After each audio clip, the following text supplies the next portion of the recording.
give and you shall receive. Okay, so this is actually taught by my investing coach previously. So what it means is that it will actually give you 10 times in return, okay, from what you have given to the others. Okay, but these 10 times, right, it is not necessarily in like monetary form.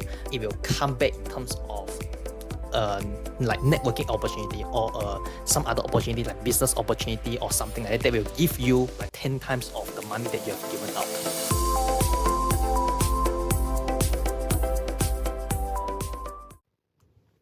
Hey everyone, welcome to the Future Builders podcast by Empowered Liion. This channel is about guiding you to live a life you desire by integrating your passion into your career. We want to show you how you can make enough money while doing what you truly love. It is not a myth. And we are doing this right now. Yeah. In this episode, we will talk about money. When we have income, the first priority for most of the people are expenses. Do you agree that? Yeah, because let's say when someone has salary, then we will just use it first for our expenses. Like there are so many expenses to be taken care of. This is crazy. Yeah. Then the rest of the money that are not used, will then go to the savings. That means like they will only save the money that they are not using anymore. So I would like to emphasize this. There's no such thing that called savings because this term is too broad without a specific purpose. Then most of the people will use it somewhere unknowingly. This we would like to avoid it as much as we can. Yeah, well, you are correct because when we talk about savings, you don't know where the money will be used for. So that's why in this episode, right, we would like to introduce 6 categories for you guys so that those categories, right, they can actually help to cover all the expenses in every aspect in our lives. So we'll be introducing these 6 categories, and when you follow this method, your wealth will grow faster over time, and at the same time, you can maintain your wellness too. Yes, that sounds amazing.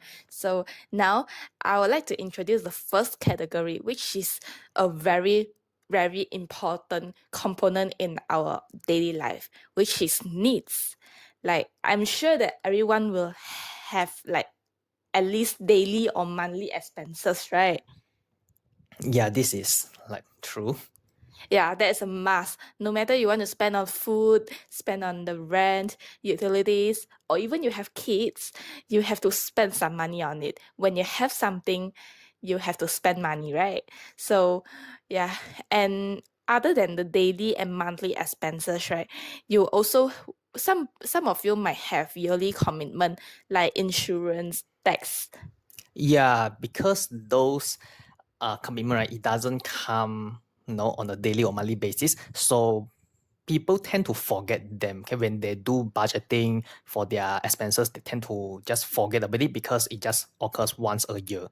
Yeah, and when it's the month to pay for those yearly commitment, right? Then they start to become very anxious, very panic because they do not like spare the money for them to pay for it. Then I think this is not very healthy, to be honest. Yeah. So in order to know how much you need for this category, which is needs, right? You have to plan forward. You have to see like how much money you need for daily or monthly expenses. Yeah. Then as well as the yearly commitment, if you have any. So when you come to the time that you need to pay for something, right, you will just be very calm because you knew it. Yeah, so for the budgeting one, we will talk about it later on in depth. Okay, but in terms of needs, right, I would also like to include one more very important aspect that most people forget, which is about wellness. Yeah, because some people may think they do not have a lot of money, so they will just cover those basic expenses that they need in their daily life, but they always forget that wellness is very important in our daily life too, because um if we do not have a very healthy body, a very healthy mind, then you may spend more money on it because you need to see doctor, right? Yeah, so we unknowingly like giving our money to the doctors. No, we won't know. So that's why you need to include some budget in your wellness, like your physical wellness, like gym memberships, or your mental wellness, like yoga, meditation, that kind of classes. Okay, because you don't want to be just a slave to money. You want to have a life. Yeah, we are here to enjoy our life instead of, just like a donkey, keep earning a lot of money, but you do not know where you should spend it. Yeah, so this is about the first category, which is needs, your expenses, your daily, monthly, or even yearly expenses, including wellness. So moving on to the next category, it is called the emergency fund. So as the name suggests, it means that this fund it is to be used only when you need it. Okay, when only when you don't have any other income sources. Okay, so for this emergency fund, right, it is recommended that you save at least 6 to 12 months of the expenses from your needs category, which we talked about just now. Yeah, I think it is very important too because you won't know like when the emergency situation will be happening. So you have to like prepare before it happens. So I think it is very important to a lot of people, like everyone, to be honest. Yeah, and one more thing about this emergency fund is that because you won't know when you will use it or you won't use it, forever. We don't know. So some people right they tend to think that okay, I don't need to use this money so soon, so they just keep it in stocks or they invest it or they just put it in real estates, for example. So when the time comes, like if you need the money but the money is not available fast enough, it will actually hurt you. So it is best that you can keep your emergency fund as liquid as possible. For example, just cash in the bank or just fixed deposit that can be withdrawn anytime. Yeah, I agree with that because when you have some that you use the emergency fund to buy stocks or you invest it in somewhere else, it is like nearly impossible for you to sell it and turn it to all cash in a very short period of time. For example, like in hours or in days. I think it is not really possible. So yeah, I think what you say is right. Yeah. So another tip about emergency fund is that you only need to save enough to safeguard you. You don't want to save too much because this portion of the money it is not going to grow your wealth. So you don't want to save it too much. So just like 6 to 12 months is a very ample time. So I want to share my story. Okay, so because for me, right, I actually worked as an engineer as my first full-time job after graduation. So that time, right, my income was $4,000, my first salary, and then because I was still single, I didn't have any commitment that time. My expenses was only around like $1,000, meaning to say that I have like $3,000 of extra savings. I said it. Okay, so for me, right, I only worked for 8 months before quitting my job because I had more than 1 year of emergency fund available that I can do. I want to try out things myself. I want to start a business myself. No, I could do that. Oh wow! So that means like you save all $3,000 into your emergency fund, or do you save it for some other purpose? Yeah, so for me back then, right, I didn't have such concept. So you know, uh, I just put it as like general savings in my bank account. So I could see my bank account the balance grow, but I didn't really like categorize them into different segments. So right now, okay, after I've got this knowledge, I consciously segment them into the purpose, okay, the categories that we are showing you in this episode so that you can better manage your income.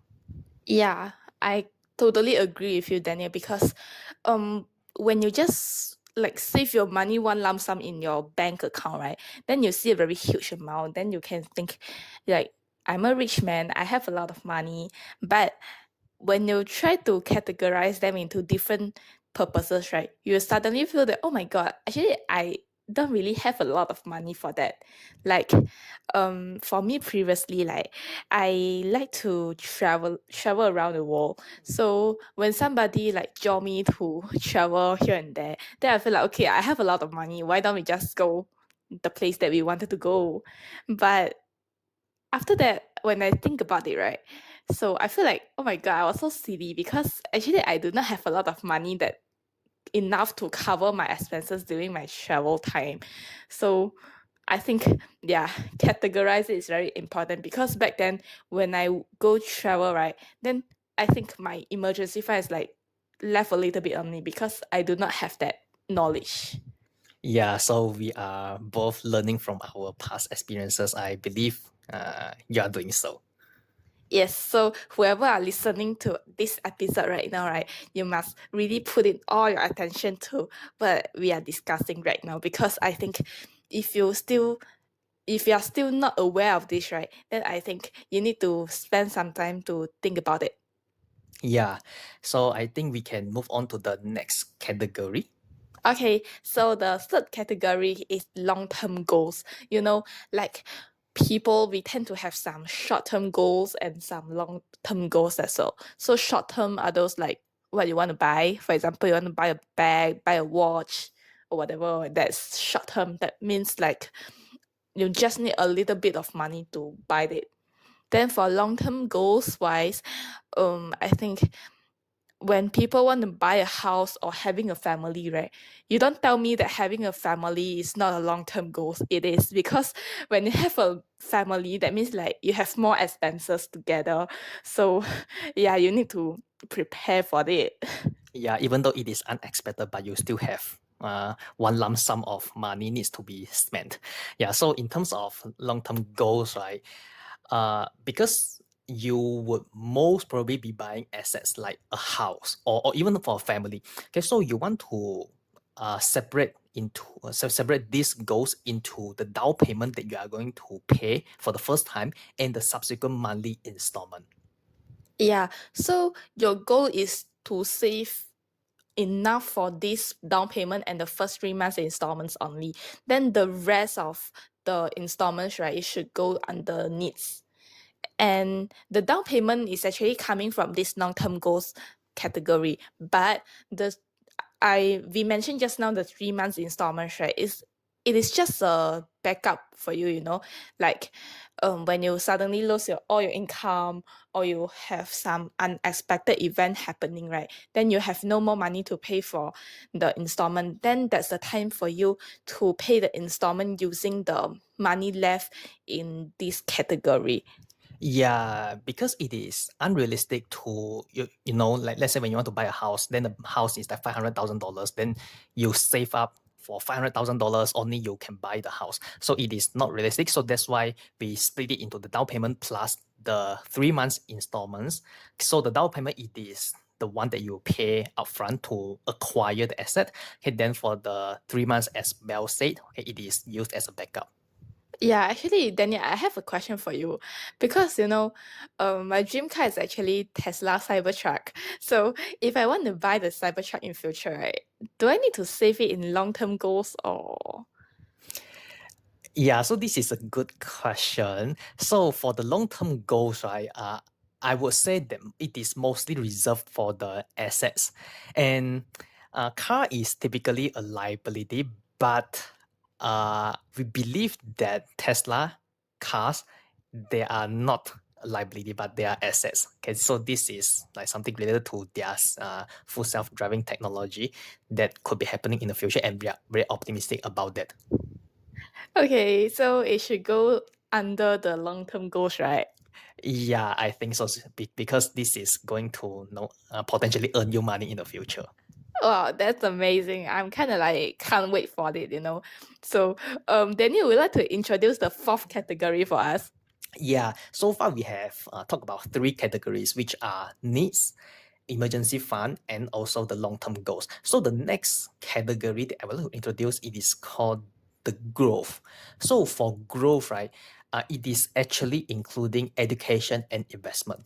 Yeah, so for example, if you want to sign up for courses, or you want to buy books, you want to invest in stocks, real estates, or even start a business, so all this belongs to this growth category. Yeah, and then you have to make sure you are not stagnant in your current career and income. You have to like find other methods of growing, and you'll be surprised how little we know about the world. Yeah, so why did Bell say so? Is because if you just keep working on your job, hey, you will be having, let's say, like 3 to 5% of the increment in the income every single year. Okay, then you have promotion, to climb the corporate ladder. Okay, so instead of having this linear increase in your career, in your income, okay, there are actually many ways, okay, to skyrocket your income, your knowledge. So I want to share like one example. Okay, this is a valuable insight on building a business. So for example, okay, because building business, it looks amazing, right, Belle? Yeah, exactly. You know, like a lot of people, even young people, like primary school students, school students, they wanted to become their own boss instead of like work for others. Yeah. So this is like one way to become an entrepreneur. So the thing is, there are not many people know exactly what they want to build. Okay, they know they want to start a business to become rich or to get rid of the red race, but they don't know how to do it. So let's say if you are unsure about what business to start, right, okay, here's a tip. So first thing is you can explore some innovative companies thriving in other countries that haven't entered your country yet. Okay, so those like technology company, for example, or other types of company. So you know about what they are doing, their business model. So what you can do is you can adopt and adapt their successful business models to create a similar venture in your own country. Okay, and because if you are like modeling those successful companies, right? Okay, they tend to do better and better, and they will expand to to internationally. So if those companies they want to expand, let's say to your country, they will likely to seek out the existing local businesses like what you have done rather than starting from scratch. So that means that if the company saw your company doing like similar things as what they have, they will tend to kind of like acquire your company because you become an attractive acquisition target for those large expanding firms.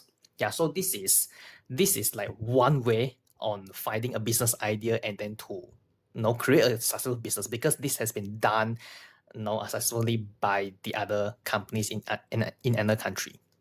Yeah, and I heard someone saying this before. If you are doing something that nobody has been doing this, right, in the world, then there is a big red flag, because I think the percentage of failing this is like super high. Yeah, because if you are the first one doing a brand new idea, like you start a brand new business, and there is no data, like previous data to support, you don't know what's the demand, you don't know what's the supply, then your risk is very high. Yeah, unless you're like a super genius or somebody who are like very powerful like Elon Musk, then I think if you are not, then you just follow what is being successful right now in this world. Yeah, so coming back to starting a business, because just now I mentioned that you can start a business like even if you don't have a business idea. So I want to give you one example, which is Grab. So Grab, it is a very successful Southeast Asian company. So the initial idea, right, okay, so when Grab was starting out, the initial idea was very similar to Uber. Okay, so we all know Uber, it is a driverless platform, okay, for people to call for cars. So Uber, right, it was founded in 2009, and Grab, right, began its services in Southeast Asia like Malaysia and Singapore in 2012. And then Grab, right, it grew very, very fast, and Uber entered the Southeast Asian market in 2013. So instead of buying over Grab, what happened to Uber was that it actually competed with Grab in the region. Yeah, so actually in my time, right, I tried both before. Like when I'm going to like book a car to somewhere else to my destination, I'm always comparing the price between Grab and Uber. Surprisingly, you know what? I always choose Uber because the price is like super cheap, like way cheaper than Grab. Grab is like the most expensive things at that time, just like you know in Singapore, Gojek and Grab, that difference.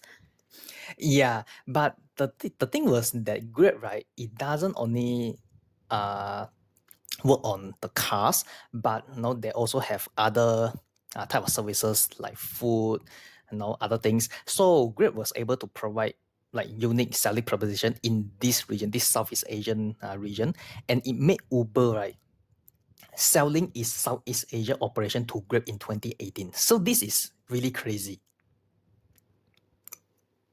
Yeah, I think so because like I never imagined that one day later Uber will be bought by Grab because you know like people always comparing this. I thought they can both survive until today. It was like a little bit disappointed to be honest.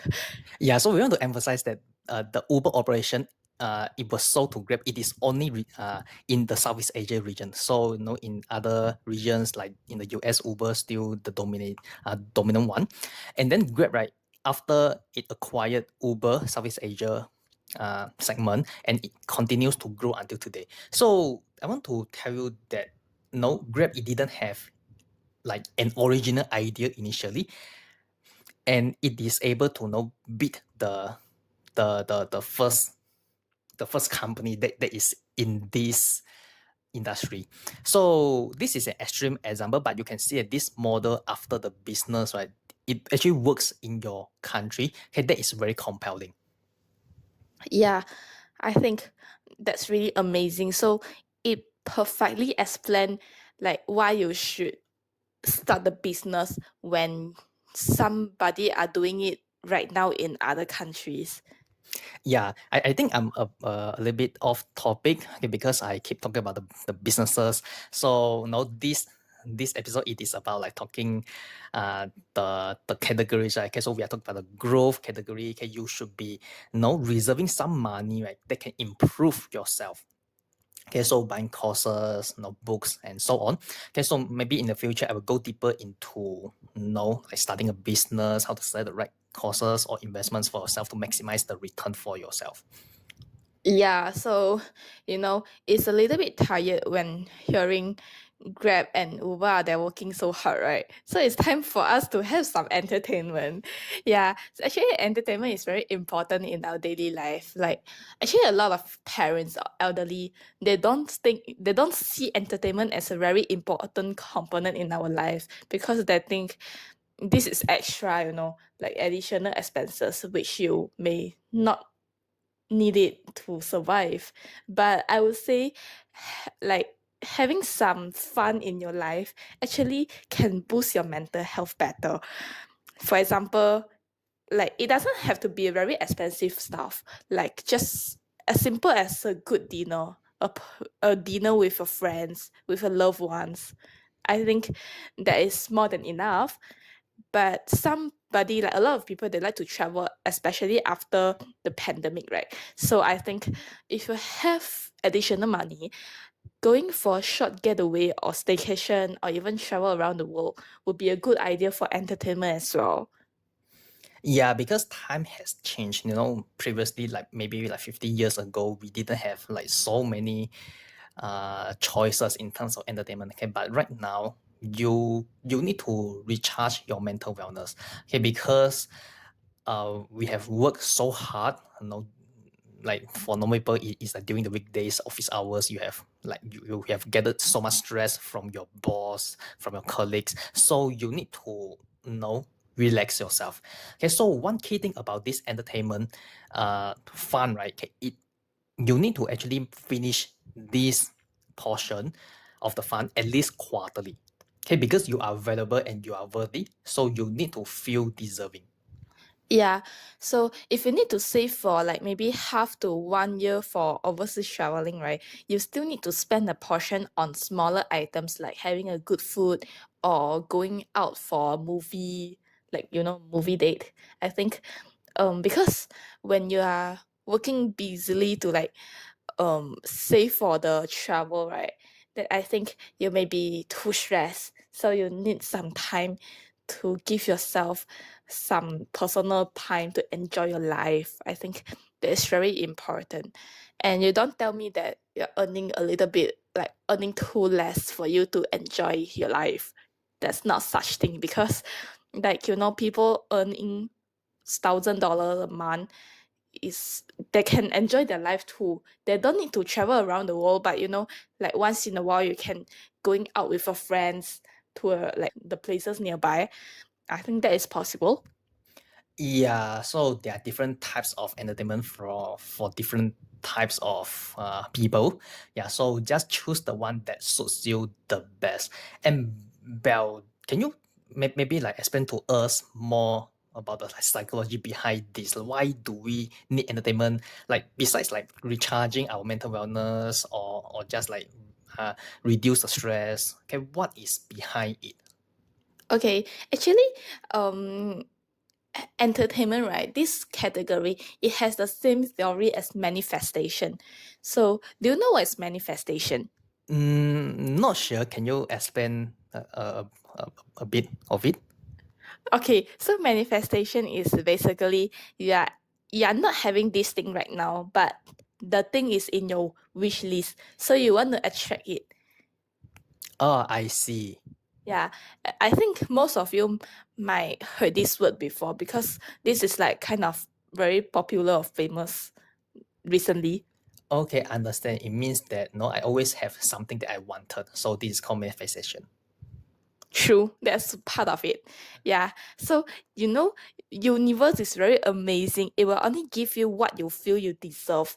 If you think that you don't deserve a lot of money, you don't deserve love, you don't deserve like somebody to do something for you, then the thing will never come to you. You have to, so the key thing in manifestation, right, is that you have to use the fact to think that you are already having this thing right now. For example, I want to have a dream house, so in manifestation I would say I already have my dream house. The house is very pretty and I have what I want inside, and I feel super happy, super excited when every time when I go home. Yeah, that is called manifestation. And the theory behind, the psychology behind is you will feel that you deserve the dream house. I see. So let's say what if someone's the the goal of the person is like to have like millions of dollars, like to have a lot of money. So would this work? Actually, it works also because as long as you feel that you deserve that money, then the money will come to you eventually. But it may be so soon or even not so soon. You just have to keep believing that you deserve that money. You don't feel disappointed because you feel that you deserve, but the money doesn't come to you. Yeah. And then I would say even you have money, right? A rich person will only feel happy only if he has a sense of deservingness. If you feel that you do not deserve good food and no travel, then I think you won't be happy even you are super rich because you are just a slave of the money. You do not know how to enjoy your life.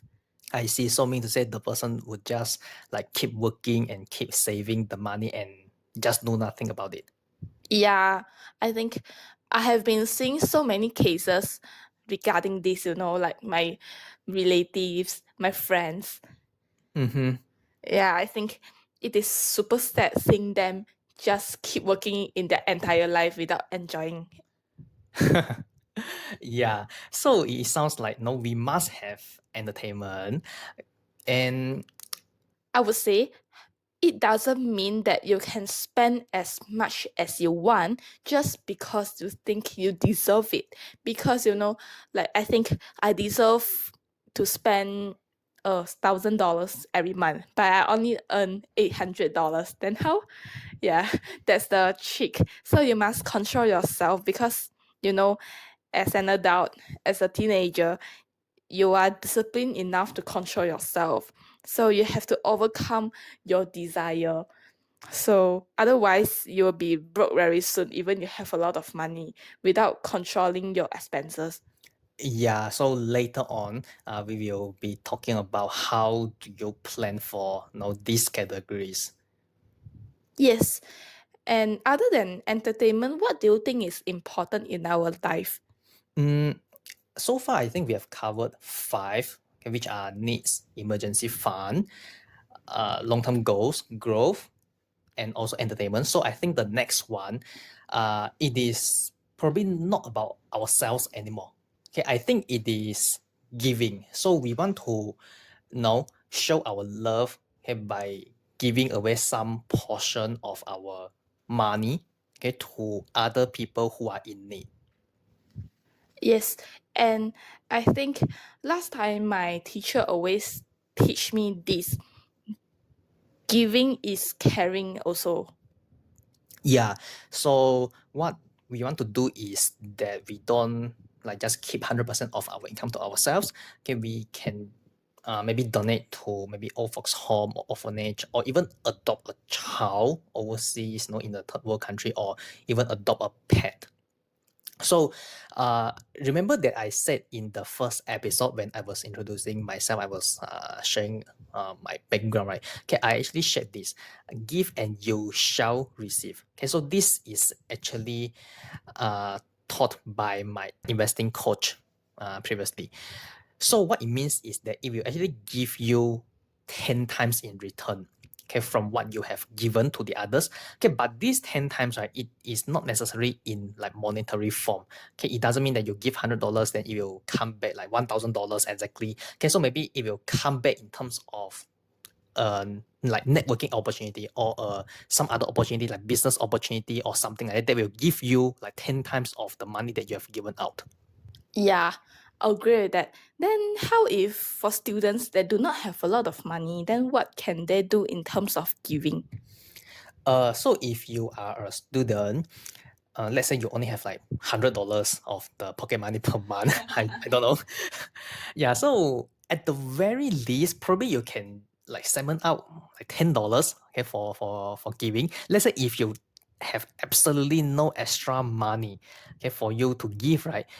Okay, you don't just give money, but you can also volunteer your time.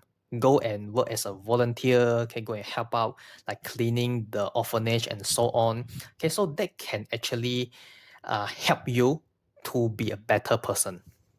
Yeah, actually, this made me think of my sister, because my sister currently is doing volunteering job every month. So they are going to give away the food, the rice, Milo, biscuits, everything to those like people who need it every month. So they go once in a while, like maybe once in a month or twice. So they will be visiting them by donating the food to them. So instead of donating money, so my sister is actually donating her time and energy in doing so, because sometimes you have a lot of money but you do not have time or energy to do this thing. So you will need somebody to like contribute their time and energy. So that's what Daniel said. If you have totally no money, then it is alright if you volunteer your time and energy in doing it. Yeah, as I mentioned just now, in terms of giving, right, it doesn't always need to be in monetary form. It doesn't need to be just money. Okay, so for example, when you give money, your return might not be in money. Okay, so when you give your time, right, maybe your return, it could be maybe more time in the future that you don't need to work for 9 to 5 jobs, or it could be money as well. Yeah, so we should always do some good things in our life. Yeah, yeah. So let's move on to the next part. Okay, so just now we have been telling you those 6 categories. Daniel, can you like repeat again what are the 6 categories for me? Yeah, so the first category is needs, which are your daily or monthly expenses. Then second one is emergency fund, which are 6 to 12 months of your needs. Then number three is long-term goals like buying a house or starting a family.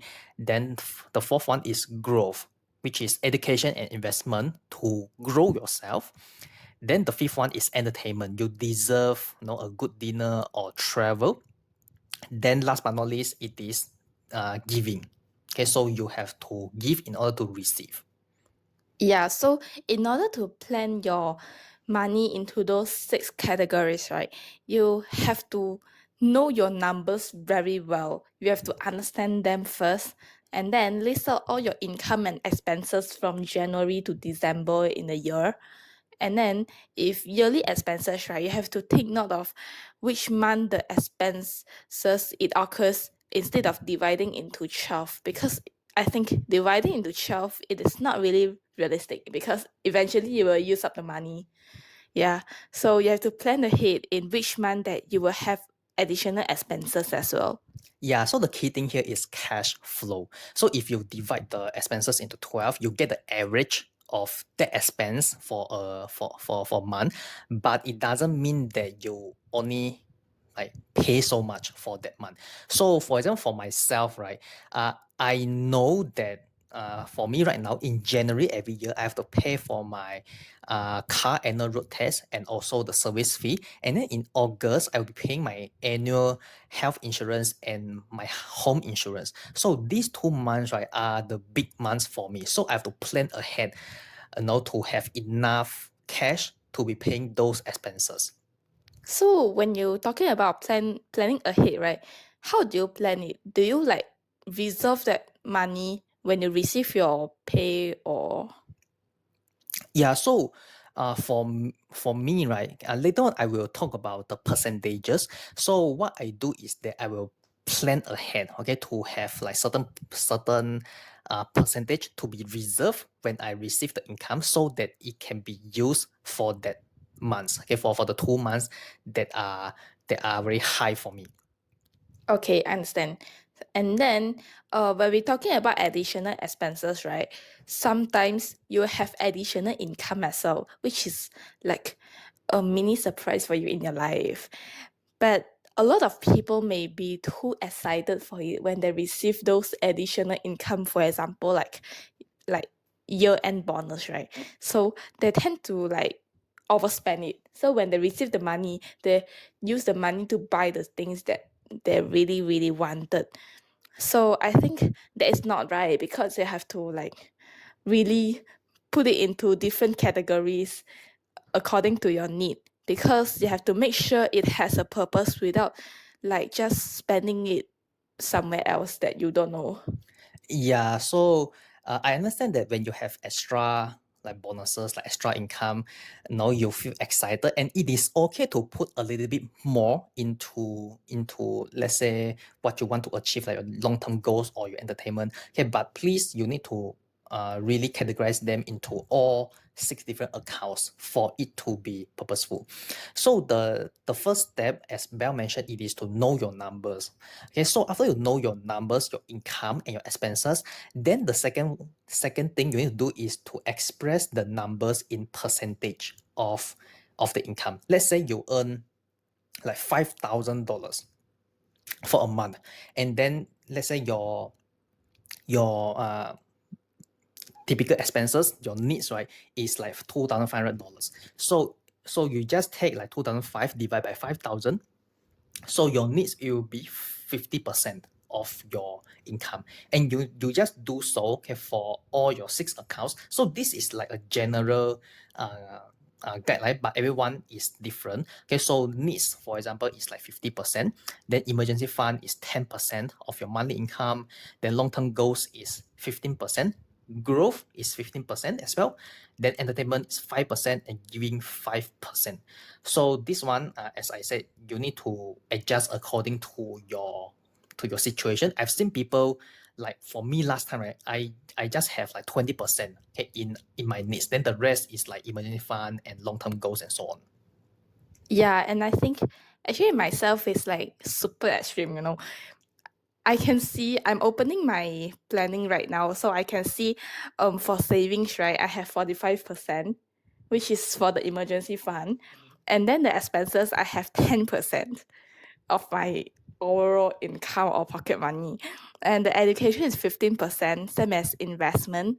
Then for the travel and entertainment, I have 10%, and the giving is just 5%.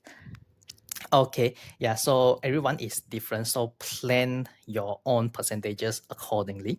And this is your starting point. Okay, once you have got your initial percentages and then you work, okay, you receive the income for a few months and then you just like put it into the correct categories. And after a while, let's say after a year, okay, or after a few months, okay, let's say when there is a certain account is full, let's say your emergency fund, okay, it is, you have already accumulated enough money for your emergency fund. Okay, so you don't need to put it into this anymore. So you can just split it out into other categories. Okay, so this is one example that you need to adjust dynamically, okay, to make sure your accounts is up to date. Yeah. And for the next part, we'll be talking about like how to track your money. Yeah, this is tedious. Yeah, because a lot of people might be lost in this part. So I would like you to like be super focused when I'm talking about this. So I think personally, I believe that I excel at this because I have designed a specialized template for my financial plan. Wow, you made your own stuff. Because I understand some people find recording finances annoying. Like I think we used to be like that too. Yeah, so for myself, I used to record down every single transaction that I had on this money tracking app, okay, but it was like too tedious. I think so because like last time actually I saw you as like recording every single payment after you eat your lunch, after you buy some groceries. I think that is crazy. I mean, I won't be doing that in my life, I swear. Nowadays, especially most of us are using electronic payments, right? PayWave or scanning the QR code is very super convenient to us in our daily life. So who will ever bring cash? Actually, the records are very easily to access in our e-wallets and banking accounts. However, do you really know how much capital you have in each category? Daniel, do you know that? No, without a fancy method, I don't know. For me, like I have $5,000 right now for everything. I think that's very funny. Okay, that's a very silly method, so don't learn from me. Yeah, I have transforming to a better person right now. Yeah, so that's why I built this template because it allows me to easily check my current capital without needing multiple bank accounts. Because when I heard that 6 categories, right, like Bell in 6 years ago, I might think, okay, 6 categories, that means like I must have 6 bank accounts. But that is not realistic because when you think about the annual fee that you need to pay to the bank, right, that's crazy. I don't want to pay that much. So I built my template to track it without having a lot of bank accounts.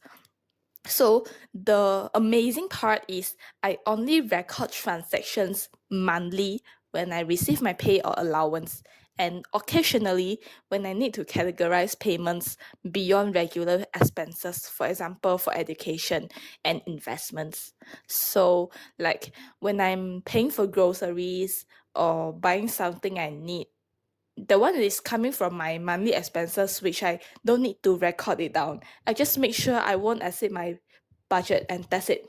So for other things like I register for a course, I sign up for some learning package, So that's the time I need money from my education account. So I will just record it down. Okay, it seems you have a good way of like recording tracking it sustainably. So maybe you can tell us more about this because I'm still quite unclear about how you can achieve this. Like such an easy method, just record it once monthly instead of tracking multiple times on a daily basis. I believe some of you, like same as Daniel, may find it unbelievable that accurate spending tracking can be achieved without daily charting. But I want you to know this. Daniel and I have been experimenting with this method for the past few years. In our opinion, daily tracking is too tedious, as he mentioned just now. You need to keep all the receipts and record them every night before bed. And the worst case is when a shop that doesn't provide a receipt, right? You have to remember the price, which is like really testing your memory.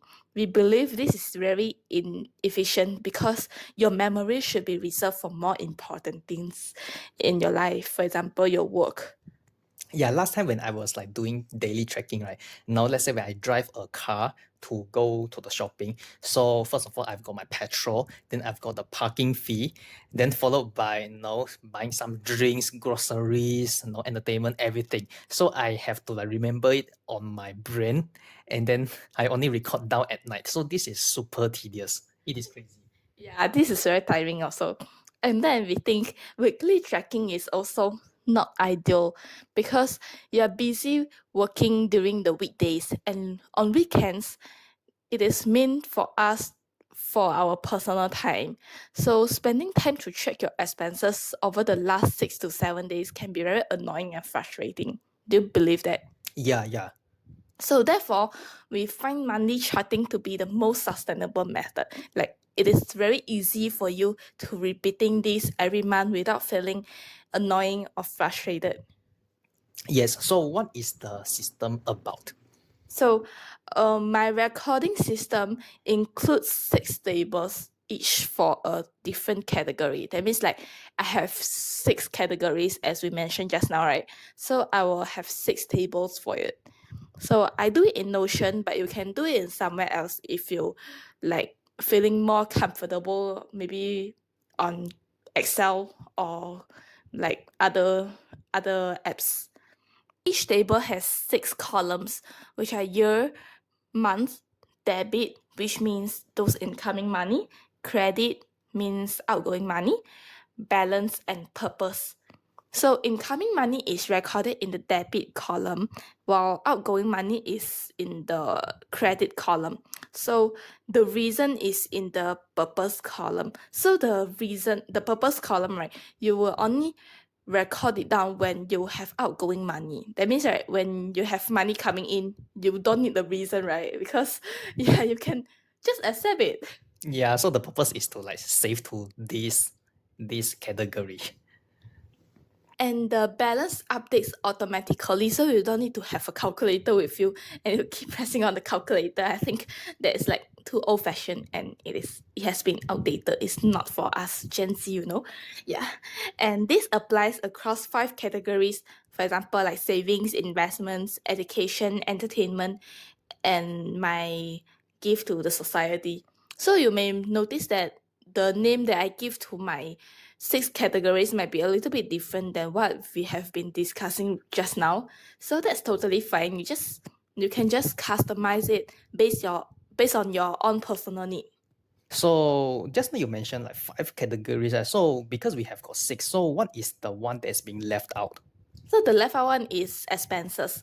It is a very special account because it only has 5 columns instead of 6.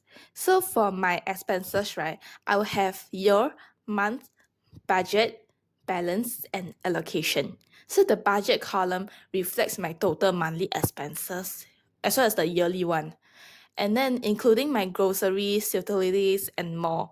So recorded when I receive my pay or allowance. So as usual, once a month will do. And then I also check if there's any balance from my previous month. For example, let's say my monthly expenses is $500. So last month I only spent $300, so I have $200 left. So when I'm recording a new month, right? So That last month matters. So in this month, I will have another $500 coming in for my expenses. So that $200 from the previous month will not be carried forward into this month, because I think carry forward your balance, right, is not a very healthy way, because you tend to spend more. So we want to avoid unnecessary expenses. Yeah. Based on what you said, because your expenses, it is actually the needs category based on what we have mentioned in this episode. Yeah, because needs, right, or expenses, they are like a lot of like small matters like groceries, petrol. There are so many things. So you don't want to record down every single transaction. Instead, you just record the balance, okay, for that month itself. And then if there's some leftover, you don't carry forward, because you have got other categories already. So you have got your entertainment already. So you can use that portion of that money to go and enjoy yourself instead of using this account. Yes, I totally agree with you, Daniel. So that's what exactly I was saying just now. Yeah. So while this approach work for us, right, it might not be suitable for everyone, because different people has different method, right? So feel free to use any method that you are comfortable with. Then we are simply sharing our solution to for those people who are struggling with personal financial tracking. Yes, absolutely. And most importantly is you keep going for whatever methods that you are using, just keep recording that, because if you don't measure it, you don't record it, then you don't know what is your current status. And then after you have recorded it sustainably, then you have to revisit your percentages like what I mentioned just now. After a significant life event happen, or every half yearly if there's no significant event that has happened. So when I say significant event, right, mean to say, let's say if you are forming a family, okay, so there is like extra expenses that needs to be occurred, or there is a change in your career status. Let's say if you suddenly just become unemployed, or maybe you have a job promotion that your income just jumps a lot. Okay, so that is a significant event. So I want to tell you that this tracking, right, okay, it is not a one-time effort, and you have to always reflect your percentages, okay, and then your tracking. And one more tip is that, let's say if you are a couple, like husband and wife, and then if you like both of you are building it, building your house together, like sharing the income expenses together. So you just combine your numbers, just combine both of your numbers into one, so it can better track your income and expenses. Actually, do they need two financial plan, or just one will do? Or do you think this is like based on their own preference? If for a couple, if they are like doing their own things, then it is just like having two accounts will be better. But if they are like working together, making yourself working together in the household, and then having the same goals, then it is better to like combine both of them. So I believe I have learned something from you, Daniel. Yeah. We are actually learning from each other, to be honest. Yes, yes. Here comes to the end of this episode. So we hope that you have learned something from us, just like how we learn from each other too. So feel free to share your takeaways with us and your peers by commenting it below. Because remember, sharing is caring. You are getting something when you think you are giving. Also, if you want to access your fulfillment to your current job for free, feel free to check it out at www.empoweredlion.com/CFA. As I said just now, sharing is caring, so there's no hidden fee is needed for that career fulfillment audit. Stay tuned. Bye.